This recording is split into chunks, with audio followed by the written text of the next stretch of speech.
Et nous allons accueillir maintenant la section musique. Donc on va retrouver Patrick qui va revenir sur le plateau, Angélique et Maxime. Alors venez, moi je me mets là.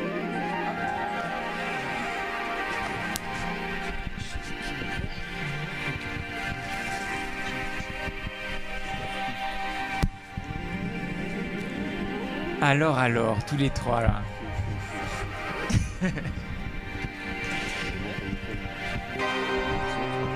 Ouais, on se partir.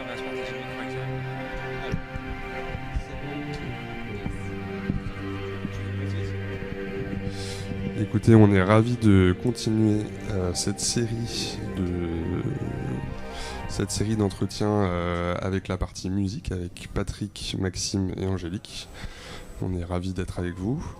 Peut-être qu'on peut faire un petit tour de présentation un petit peu de vos personnes et de votre rôle un peu dans la médiatique et dans la section musique de la médiathèque. Alors, moi c'est Angélique. Je m'occupe plus particulièrement en termes de collection des fonds rock, pop, folk, punk, metal, musique classique et contemporaine et musique expérimentale et inclassable. Et mon action transversale, on appelle ça comme ça, c'est la salle d'actualité. Donc ça signifie que je m'occupe des grosses sélections thématiques qu'on change tous les 3 mois ici. Et donc je m'occupe de la sélection discographique qui est parfois vraiment balèze comme en ce moment. Et je m'occupe donc d'écrire un article qui est relié à ça, à ce thème. Donc en ce moment, c'est sur l'histoire du club, par exemple. Ok. Puisque c'est la fête. Ça marche. Très bien. Oui, alors moi je fais presque un peu, je fais un peu partie des meubles ici. Je suis arrivé il y a 8 ans, alors pas tout de suite en musique. J'ai d'abord travaillé à l'Action culturelle. On était une équipe de 3 avec Swazik et Floriane qui travaille plus là non plus, mais voilà, c'était et Morgane aussi après. Et j'ai rejoint la musique il y a 3 ans désormais. Je m'occupe toujours un peu d'action culturelle parce que quand même j'aime bien ça. Et j'aime bien avoir les deux casquettes, la musique et action culturelle. Pour les fonds dont je m'occupe, c'est plutôt les musiques électroniques, non, plus le rap, mais la soul, le funk et ce qu'on appelle les mal nommés musique du monde, donc extra-occidental, enfin ce terme là avec lequel on est toujours un peu mal à l'aise, mais qui est hyper riche aussi, et on essaie d'acheter des productions comme ça qui reflètent vraiment la richesse de ce genre là, qui est toujours un peu décoiffant quoi, et assez différent de ce qu'on a l'habitude d'écouter ici en Europe. Et donc on défend ça beaucoup dans cette médiathèque. Voilà, que ça soit en CD et en vinyle aussi. Le fonds de vinyle de Musique du Monde est très riche, donc je vous invite à le découvrir. Ok. Et juste une petite question, Maxime, toi qui est resté pendant 8 ans à la médiathèque, comment est-ce que tu as vu évoluer un peu la médiathèque et plus spécifiquement la partie musique de la médiathèque? On essaie de, ça a été dit plusieurs fois, je crois, on essaie de rester fidèle quand même à l'esprit d'origine, de vraiment refléter la diversité musicale qui est à l'œuvre aujourd'hui. On n'a jamais eu autant de musique, autant de super musique, même, mais qui n'est pas forcément accessible, que ce soit sur les plateformes, à la radio. Donc on essaie nous d'apporter notre petit pierre à l'édifice, quoi, de défendre ces musiques-là, comme vous à Radio Paradis, je crois. Voilà, le fond de vinyle, il s'est constitué dès le départ. Hein, il a pris une autre tournure aujourd'hui, parce que la condition d'achat à l'origine, c'était que les musiques soient éditées uniquement sur vinyle. Donc ce qui est plus trop le cas aujourd'hui, un peu quand même. Mais du coup ça, on a un peu changé ça. Ce qui fait que le fond au départ était déjà très axé sur la musique électronique et les musiques du monde, mais avec beaucoup d'EP. et qui sont difficiles à défendre, hein, faut quand même le dire. Du coup, ça, on s'en est un peu séparés. Et on l'a réorienté pour... Difficile à défendre dans quel sens? En fait, ça a une durée de vie un peu limitée, quoi. C'est des disques qui sont... Ouais, des disques qui vont avoir un petit peu de publicité, un peu de hype autour d'eux à un moment, quoi. Ça va être des phases B ou des choses comme ça, et qui ont moins d'intérêt aujourd'hui. Mais pour ça, on a la chance d'avoir à Paris une médiathèque entièrement dédiée à la musique, qui s'appelle la Médiathèque Musicale à Paris, qui est un peu la tête du réseau. Et donc ces disques dont on se sépare et qui ont toujours un intérêt, on les envoie là-bas. Et donc ils sont toujours consultables à la MMP. Voilà, donc c'est toujours complémentaire. Et l'autre changement quand même par rapport quand tu es arrivé, c'est le fonds de musique inclassable et expérimental qui était inexistant d'abord, puisque nos prédécesseurs pensaient que ces musiques-là allaient de toute manière dans d'autres fonds. Donc on a défendu une certaine idée de ces musiques expérimentales. Ça fait combien de temps à peu près ça? C'est quand je suis arrivée, il y a 4 ans, 4 ans je crois. Ouais. Okay. Ils avaient commencé à initier la chose, okay. et c'est en partie pour ça que je suis arrivée moi, parce que c'était dans la continuité de mon travail à Yourcenar avec un de mes collègues. Voilà. Ok. Et d'où vient cette passion pour la musique expérimentale? Alors, c'est quand même beaucoup lié aux concerts des salles que je fréquentais. Je vais voir beaucoup de musique assez bruitiste en général, et donc c'est venu par là en fait. Et puis vraiment je dois remercier Clément Fournillon de la médiathèque Marguerite Yourcenar, qui m'a apporté une très grosse culture sur ce sujet. Ok, très intéressant. Et puis la dernière chose, c'est la séparation des fonds musique classique et musique contemporaine, qui nous a permis de mettre en valeur la musique contemporaine, parce que ma prédécesseuse Laurence avait une expertise là-dessus, et donc c'était intéressant de mettre en avant ce fonds. D'accord, parce qu'avant tout était mis dans le même... Ouais, c'était musique classique et contemporaine, tout mélangé. Okay. Et comme ce sont des compositeurs quand même largement moins connus, et plus difficile d'accès, ça me paraissait intéressant du coup de faire un fonds à part où du coup si on a envie et la curiosité d'écouter ce type de musique, tout est trouvable au même endroit. Ok, très intéressant. Et alors Patrick, toi on t'est déjà présenté tout à l'heure, est-ce que tu pourrais nous parler un petit peu plus précisément de ton action dans la partie musique de la médiathèque, notamment est-ce que tu as des styles de musique que tu défends plus particulièrement ou... Alors moi oui, je suis arrivé il y a 4 ans, c'était mon premier poste en section musique, donc on s'est réparti un peu les fonds de façon un peu arbitraire. Enfin, Angélique avait déjà des fonds, mais Maxime arrivait de l'action culturelle comme il a dit en même temps que moi, donc c'était un peu, il y avait un remaniement au sein de la section musique, et j'ai hérité pas forcément de ce qui me plaisait au départ, mais je trouvais ça intéressant aussi, par exemple du fonds de jazz, alors que c'est pas forcément ma tasse de thé, mais j'ai appris, je me suis dit bon voilà, il y a une méthodologie à apprendre pour gérer un fonds, donc je devrais pouvoir le faire même sur un genre musical qui est pas forcément pour lequel j'ai pas forcément d'affinité. Et donc j'ai celui-ci, j'ai la musique de film, la musique fonctionnelle et le reggae. Okay. Et puis je donne des coups de main à Maxime aussi sur l'électro, qui est plus ma tasse de thé. Okay. Mais aussi parfois sur l'inclassable. Et en dehors de ces collections, moi j'ai comme autre casquette celle d'être référent technique pour l'auditorium, puisqu'on a cet auditorium dont je parlais tout à l'heure, avec une installation technique. Donc ma mission c'est de veiller à ce que ça fonctionne et d'expliquer un peu aux collègues aussi comment ça fonctionne. Et aussi le podcast dont on parlait tout à l'heure. Voilà. Et donc sur la question, c'était un peu si il y avait Oui. Un genre musical. Oui, bah en fait c'était peut-être une question que je voulais poser, mais je pense que tu as en partie répondu. Mais c'est comment est-ce que vous répartissez un peu les fonds musicaux? Est-ce que c'est par affinité ou est-ce que il faut forcément choisir Il faut un peu trancher parce que par affinité, si on a les mêmes, c'est compliqué. Alors, par exemple, l'électro, on l'a fait à deux avec Maxime pendant un temps. Puis là, on a remanié encore un peu, donc voilà. Mais oui, c'est pas chacun a son truc. C'est pas cloisonné. On se fait régulièrement des suggestions entre nous. Tiens, t'as vu ça parfois, ils me font part d'un disque que j'avais pas vu. Parce que c'est aussi un.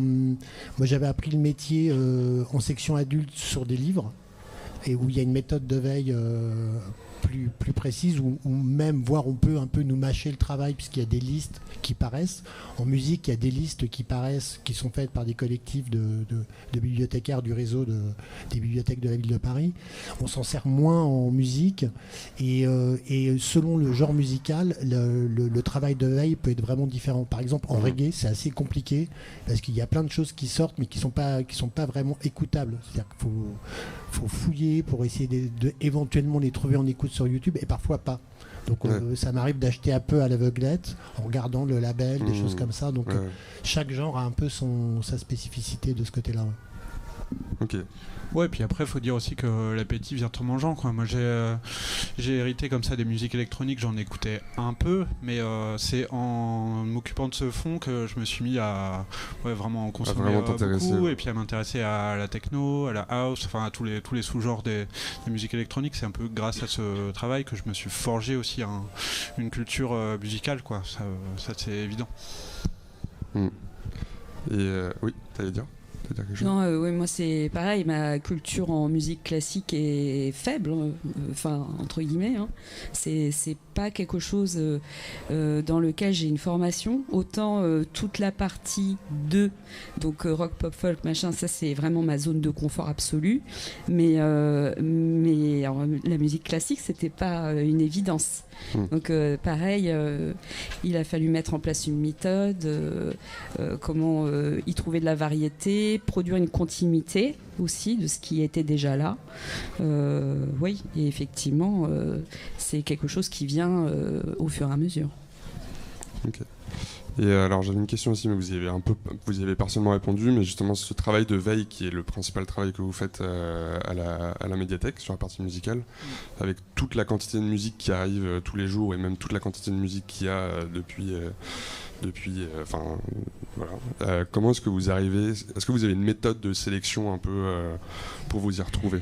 Alors, ce qui règle une partie du problème, c'est que quand même l'édition de musique en physique diminue constamment. Donc déjà, faut avoir ça en tête, hein. C'est vrai qu'on a une analyse, qu'on a une sélection partielle par rapport à ça, puisque nous, on achète du physique.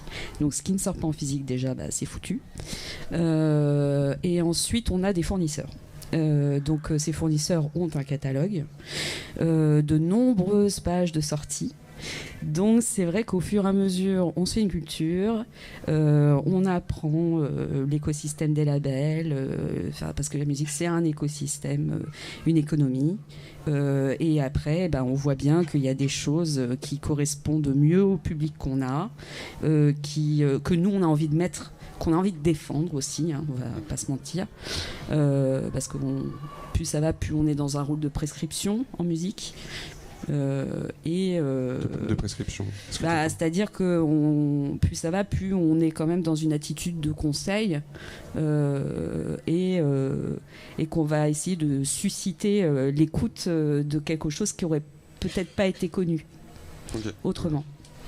Donc il y a un vrai dialogue en fait avec les utilisateurs de la médiathèque pour affiner un peu la sélection, quoi. Qui n'est pas forcément direct.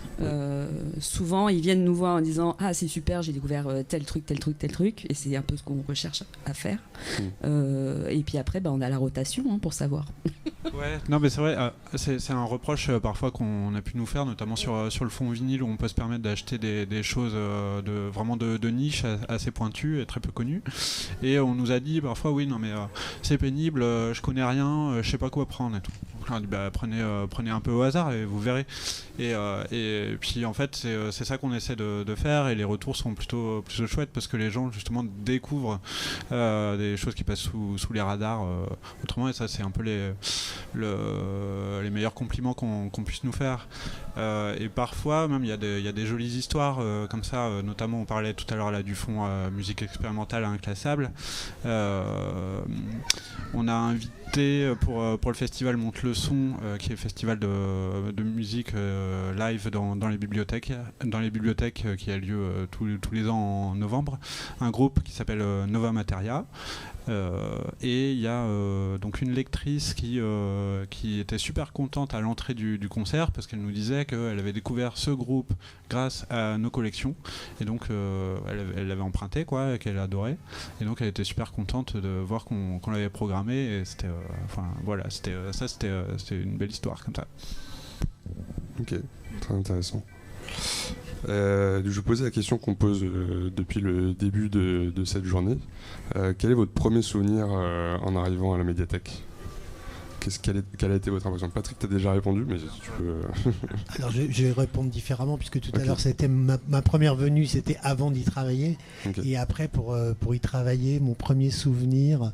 Alors déjà, j'étais dans une autre bibliothèque dont je voulais partir, et je me souviens très bien d'un mardi matin, on ne travaille pas le lundi, j'arrive au travail le mardi matin, et je me dis, regarde quand même les fiches de poste ailleurs. Et là, je vois une fiche de poste en musique à Sagan. Et là, je me dis, c'est pas possible.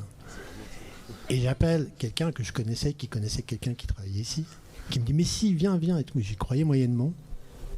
Et Christophe, l'ancien responsable de la section musique, m'a reçu carrément dans l'auditorium sur scène. On était dans 2 fauteuils comme ça, en face à face. Et drôle d'entretien. En fait, c'était super détendu.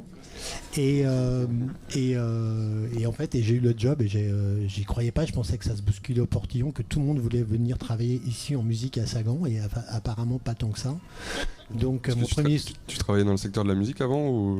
Oui, moi je suis musicien, donc j'ai travaillé de l'autre côté de la barrière il y a longtemps, et revenir vers la musique justement, ça me faisait un peu peur et tout. Puis je me suis dit bon, quand même, tu devrais être un peu à la maison, mais j'étais pas sûr que cette maison-là m'attende, et en fait visiblement ici c'était possible. Et elle t'attendait. Voilà, elle m'attendait. Très heureux d'être là. Voilà. Très belle histoire. Moi je dirais premier souvenir, un peu comme certaines personnes qui rentrent dans la bibliothèque, vont à l'accueil et disent c'est où la bibliothèque ? Parce que quand on arrive, il n'y a pas de livre en fait, il y a juste des gens qui nous accueillent pour expliquer un peu le lieu, parce qu'il se déploie sur 4 étages quand même, faut le dire, et donc il y a un vrai espace d'accueil, mais sans livre. Et donc moi je suis rentré là-dedans, j'étais effectivement un peu perdu, je suis allé me perdre du coup dans les étages, dans l'espace d'exposition. Il y avait une chouette exposition sur est-ce que c'était le Brady ? Oui, je crois bien. Voilà, je venais comme ça, comme lecteur, quoi. J'avais entendu parler de ce lieu, j'ai réussi à le trouver, puis je me suis perdu à l'intérieur et je trouvais ça chouette. Ok. Et toi, Angélique ? Et moi, mon tout premier souvenir, pareil, comme Patrick, j'étais un peu de l'autre côté de la barrière, entre guillemets, parce que j'ai travaillé en édition. Et la première fois, c'est qu'on avait un stand pour Formula Bula. Donc Formula Bula, qui est donc un festival de bande dessinée, qui avait lieu donc à Sagan pour la partie en fait tout, exposition, vente, séance de dédicace, tout un tas d'animations. C'était très chouette. Et voilà. Et moi, je tenais un stand pour les éditions Wombat à l'époque. Et c'est ma première rencontre avec Viviane. Viviane était venue au stand Wombat et on avait échangé un peu parce que, dans mon souvenir, elle appréciait particulièrement cette maison d'édition, notamment pour avoir réédité beaucoup les textes de Topor.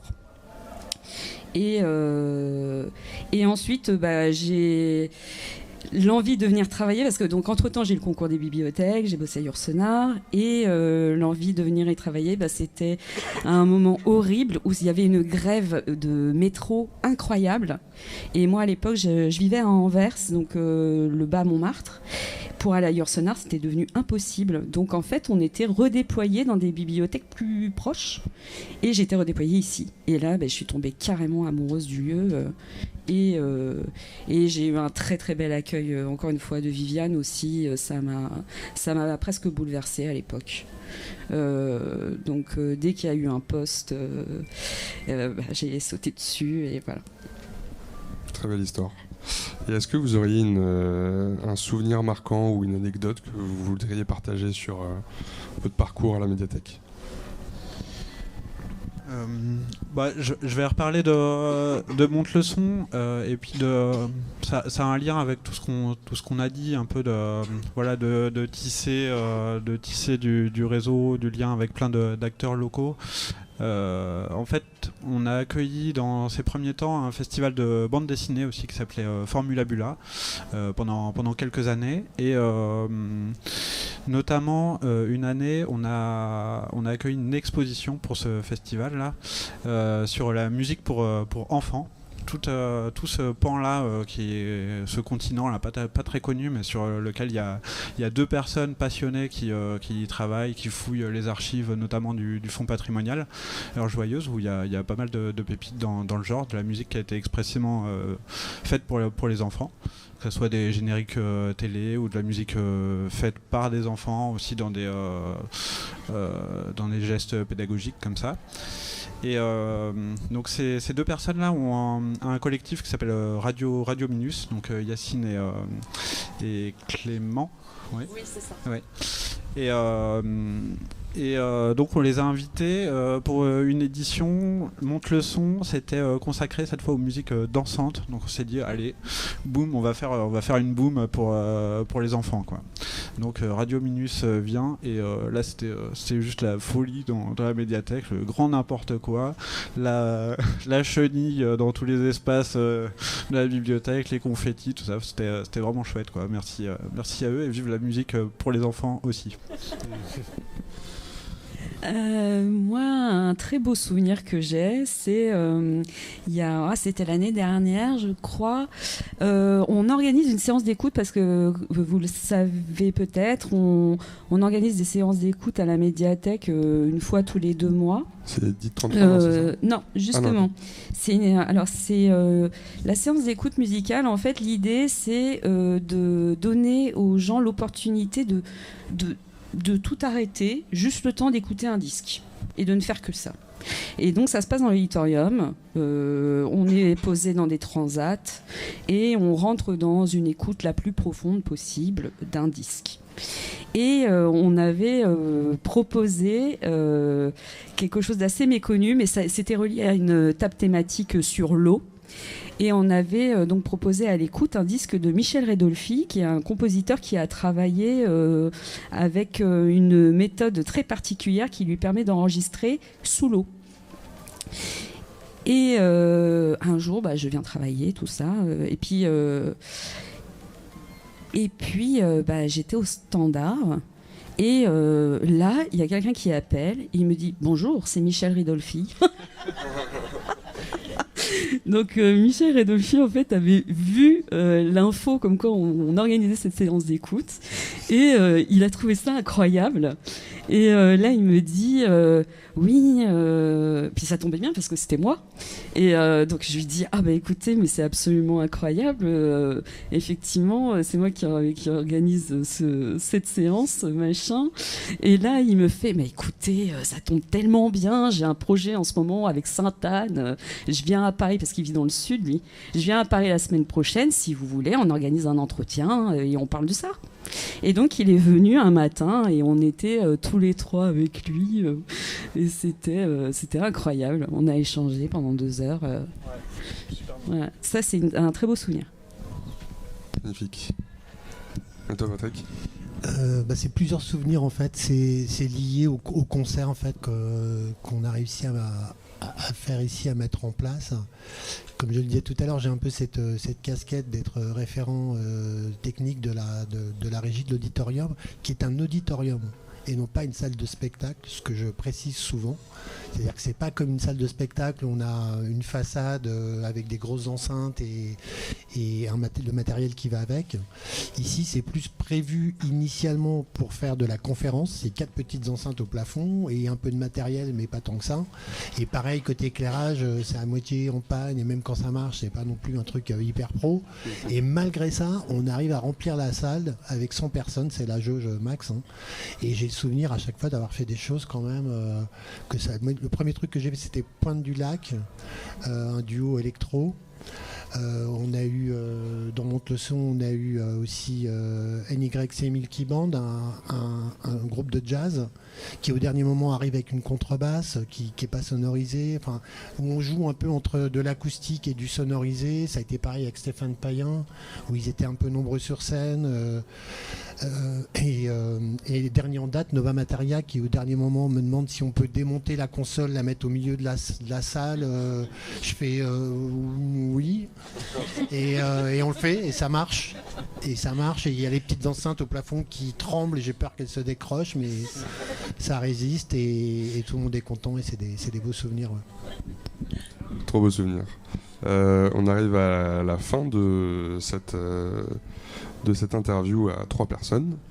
Peut-être pour finir, est-ce que vous avez des projets dont vous voudriez parler pour la section musique de la médiathèque que vous avez en cours ou que vous aimeriez mettre en place pour la suite? 33 ? Oui, on peut parler d'un projet qui va se faire en alternance avec les séances d'écoute dont parlait Angélique, qui s'appelle DIT 33. L'idée, c'est de permettre aux gens de venir partager avec nous et avec d'autres gens, inconnus ou pas, leur découverte musicale dans le fond vinyle ou bien de leur propre collection. Donc c'est un moment un peu convivial, participatif, comme ça, d'une heure, le samedi après-midi, où on se réunit au 4e étage, autour de la platine vinyle. On passe un morceau, 2 morceaux, et on dit pourquoi on aime bien cet artiste, ce que ça nous procure, et puis on échange, quoi. L'idée, c'est vraiment de créer de l'échange et du lien, encore une fois, entre des gens qui ne se connaissent pas autour de la musique. Il y a ça, et puis d'autres partenariats dans les projets chouettes qu'on a pour la rentrée. Un partenariat avec une radio locale qui s'appelle Radio Paradis. Voilà, tiens, je connais très content de ça aussi. Ouais. Voilà, il y a des choses qui se préparent pour la rentrée. Exactement. Et puis aussi le Disco Marché dans 2 semaines, si je dis pas de bêtises. Ouais. Où on sera avec vous aussi pour faire l'ambiance musicale. Ouais, 5e édition là pour le coup, ça y est, on est un peu rodé, donc 8 vendeurs à peu près qui viennent vendre du disque d'occasion, tout genre confondu. Encore une fois dans le jardin, avec cette fois les DJ de Radio Paradis toute l'après-midi, 14h, 18, 19h. Un atelier de gravure de vinyle aussi avec un collectif qui s'appelle Serendip Lab et qui a l'originalité de proposer de la gravure de vinyle sur chocolat. Ouais. Donc à écouter ou à manger comme vous voulez, mais c'est vraiment de la musique qui sera gravée dessus. Je crois que c'est complet quand même, mais bon, au dernier moment il y a toujours moyen de prendre une petite place comme ça. Et puis il y a quelqu'un aussi qui vient avec une machine pour nettoyer ses disques. Si vous avez des disques un peu usés, abîmés, etc., il y a moyen de les restaurer ce jour-là, samedi 31 mai. Magnifique, et ben on a hâte. Merci à vous 3 pour cette interview, c'était super. Merci à vous. Merci. Et je vous propose qu'on passe à la suite. Julien, qu'est-ce que t'en penses ?